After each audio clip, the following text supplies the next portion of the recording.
사랑하는 여러분, 오늘 이 자리에 함께 해주셔서 감사합니다. 우리의 메시지가 여러분의 마음에 깊은 울림을 주기를 바라며, 만약 이 이야기가 여러분에게 힘이 된다면 주변의 소중한 이들에게도 이 은혜를 나누어 주십시오. 저희 채널을 구독하시면 앞으로도 계속될 영적인 여정에 동행하실 수 있습니다. 여러분이 이 말씀을 듣는 모든 순간에 하나님의 평강이 함께하시기를 기도합니다. 우리는 모두 성공과 번영을 꿈꿉니다. 목표를 세우고 그 목표를 향해 쉼없이 달려가죠. 하지만 우리가 잊지 말아야 할 중요한 사실이 있습니다. 진정한 성공은 최종 목적지에 도달하는 것만이 아닙니다. 그것은 하나님과 함께 걷는 여정 그 자체입니다. 때로는 길이 힘들고 험난하게 느껴질지라도 지금 당신이 서 있는 그 자리에서 기쁨을 누리는 법을 배운다면 목적지를 향해 나아가는 모든 발걸음이 축복이 될 것입니다. 하나님께서 보시기에 진정한 성공이란 바로 그 여정을 즐기는 법을 아는 것입니다. 올 한 해 이 진리를 여러분의 삶의 목표로 삼아 보십시오.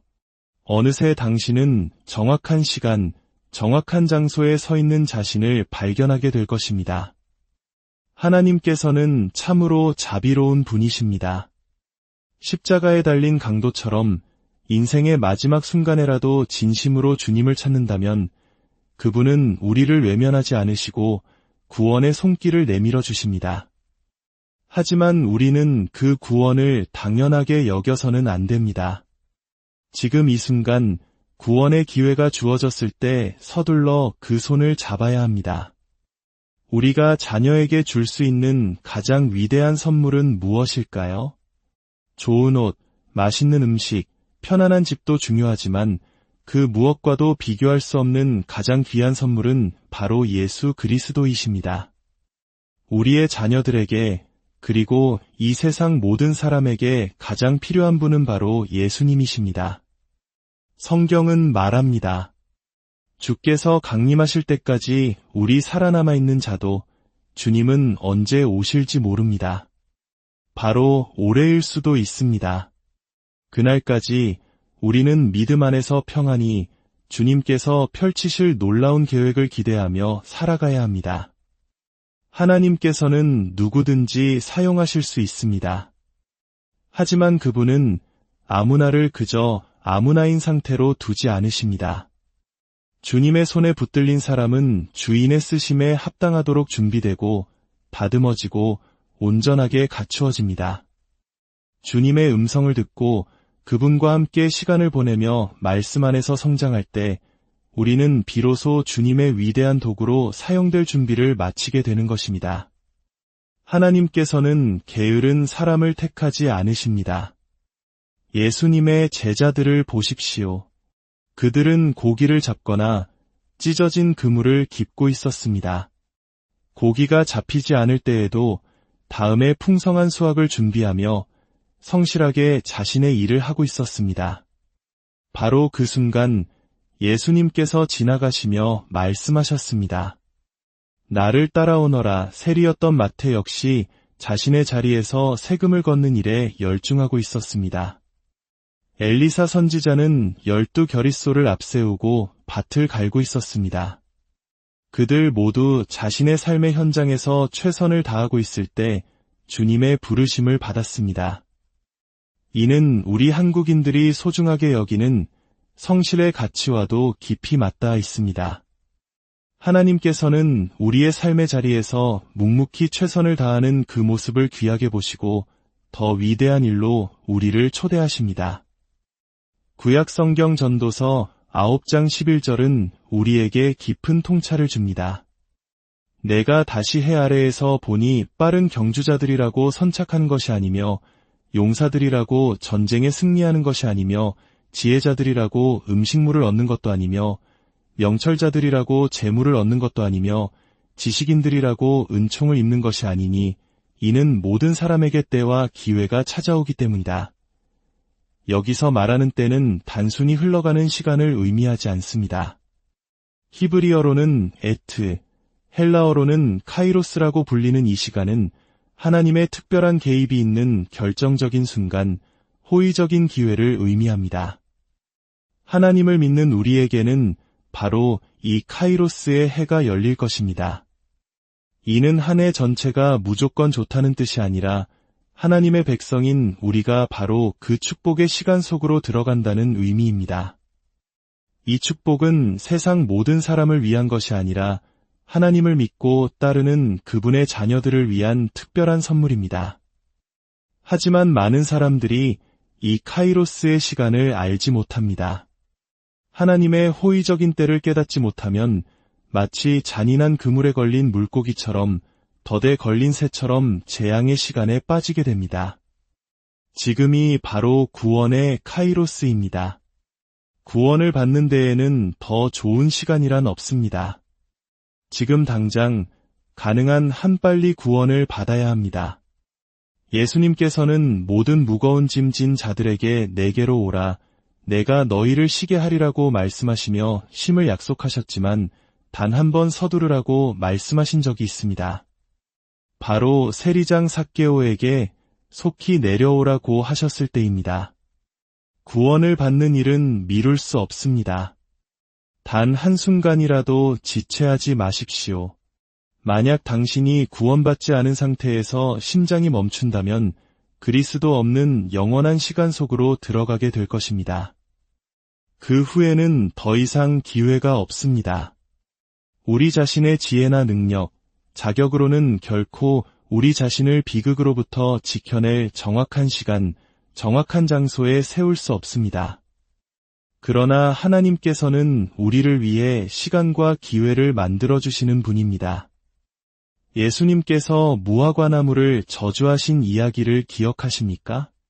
마가복음 11장을 보면 시장하셨던 예수님께서 잎사귀가 무성한 무화과나무를 보시고 열매를 찾으셨습니다. 그러나 잎사귀 외에는 아무것도 찾지 못하셨습니다. 성경은 이는 무화과의 때가 아님이라고 기록합니다. 여기서 때가 바로 카이로스입니다. 아직 무화과가 익을 수확의 계절이 아니었던 것입니다. 그렇다면 예수님께서는 열매가 없는 나무를 저주하셨을까요? 주님은 결코 변덕스럽게 화를 내시는 분이 아닙니다. 여기에는 깊은 영적 교훈이 담겨 있습니다. 이스라엘의 무화과나무는 본격적인 수확철인 봄이 오기 전 겨울과 봄 사이에 품무화과라고 불리는 작은 열매를 먼저 맺습니다. 이 품무화과는 다가올 풍성한 수확을 보증하는 첫 열매의 신호와도 같습니다. 만약 품무화과조차 없다면 그 나무는 그 해에 아무런 열매도 맺지 못할 것이라는 의미입니다. 예수님께서 찾으신 것이 바로 이 품무화과였습니다. 그러나 그 나무에는 겉모습을 화려하게 꾸미는 잎사귀만 무성했을 뿐 생명의 약속인 품무화과는 단 하나도 없었습니다. 이 무화과 잎사귀는 우리에게 아담과 하와를 떠올리게 합니다. 그들은 죄를 짓고 난 후 무화과나무 잎으로 자신들의 부끄러움을 가리려 했습니다. 이는 자신의 행위와 의로움으로 하나님 앞에 서려는 인간의 헛된 노력을 상징합니다. 나는 괜찮은 사람이야. 나는 저 사람보다는 나아.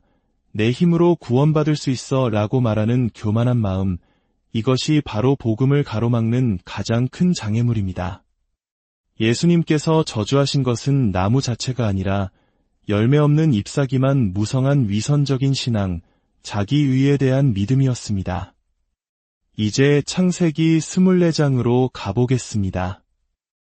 이 이야기는 아브라함이 자기 아들 이삭을 위해 아내를 구하는 이야기지만 영적으로는 성령님께서 예수 그리스도를 위해 신부인 교회를 찾아 나서는 위대한 여정을 보여줍니다. 아브라함의 종은 주인의 모든 재물을 가지고 길을 떠났습니다. 그는 저녁 때쯤 우물가에 이르렀는데 바로 그 시간은 여인들이 물을 기르러 나오는 시간이었습니다. 모든 상황이 완벽하게 맞아떨어지는 듯했습니다. 그러나 하나님께서는 다른 모든 여인들의 발걸음을 멈추시고 오직 하나님께서 택하신 한 여인 리브가만을 그곳으로 보내셨습니다. 놀라운 것은 종이 기도를 채 마치기도 전에 리브가가 나타났다는 사실입니다. 그녀는 종이 기도하기 시작하기 전부터 이미 그를 향해 오고 있었던 것입니다. 사랑하는 여러분, 이것이 바로 올해 우리가 경험하게 될 하나님의 역사입니다. 우리가 부르짖기 전에 그분은 응답하시고 우리가 기도할 문제를 떠올리기도 전에 이미 해결책을 준비해 놓으십니다. 성경에서 형통이라는 단어가 처음 등장하는 곳이 바로 이 창세기 24장입니다. 그 사람이 그의 길이 형통한지 아닌지를 알고자 하여 여기서 형통은 단순히 부자가 되는 것을 의미하지 않습니다.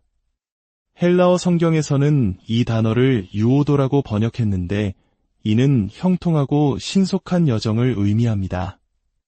즉, 진정한 형통이란 형통한 여정 그 자체입니다. 성공은 결과가 아니라 과정입니다. 하나님께서 예비하신 그 형통한 여정 위에 올라서는 것이 바로 진정한 성공입니다. 리브가를 만난 종은 그녀에게 선물을 줍니다.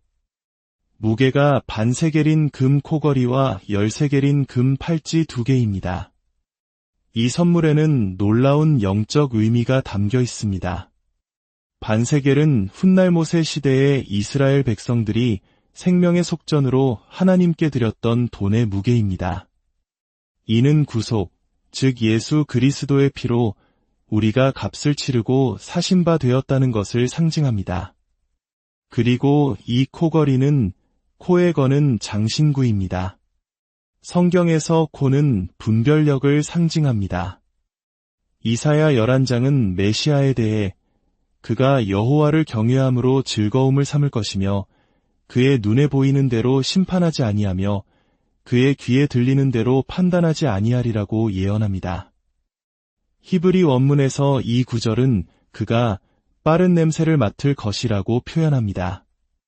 즉, 영적인 후각으로 선과 악, 진실과 거짓을 분별하는 능력을 의미합니다. 수많은 거짓 정보와 유혹이 넘쳐나는 이 시대에 우리에게는 무엇보다 이 영적 분별력이 필요합니다. 그리고 양 손목에 채워진 13개 무게의 팔찌는 무엇을 의미할까요? 리브가는 바로 그 손으로 지친 낙타 10마리에게 물을 길어다 마시게 했습니다. 이 손은 섬김과 행동, 능력을 상징합니다. 이 팔찌는 바로 성령의 능력의 은사들, 즉 치유와 기적, 믿음의 은사를 나타냅니다. 오늘날 교회에는 말의 은사는 풍성하지만 세상을 변화시킬 실제적인 능력의 은사들은 부족한 경우가 많습니다. 하나님께서는 올해 그분의 교회에 신부인 우리에게 바로 이 분별력의 은사와 능력의 은사를 부어주시길 원하십니다. 사랑하는 여러분, 이것을 여러분의 목표로 삼으십시오. 성공이라는 결과에 집착하기보다 하나님과 함께하는 형통한 여정 자체를 누리십시오. 겉으로 보이는 무성한 잎사귀가 아니라 내면에서부터 맺어지는 성령의 열매를 구하십시오. 하나님께서 주시는 영적 분별력과 능력으로 세상을 섬기십시오. 그리할 때 당신은 어느새 당신의 삶이 정확한 시간, 정확한 장소에 서서 하나님의 위대한 역사를 이루고 있음을 목격하게 될 것입니다. 이 말씀을 듣는 모든 분들의 삶에 하나님의 카이로스가 임하기를 축복합니다. 여러분이 부르짖기 전에 응답하시는 하나님의 신실하심을 경험하게 되기를 기도합니다. 이번 한 주 여러분의 모든 발걸음을 인도하시어 정확한 시간, 정확한 장소에서 하나님의 예비하신 만남과 기회를 누리게 하시기를 우리 주 예수 그리스도의 이름으로 축원합니다.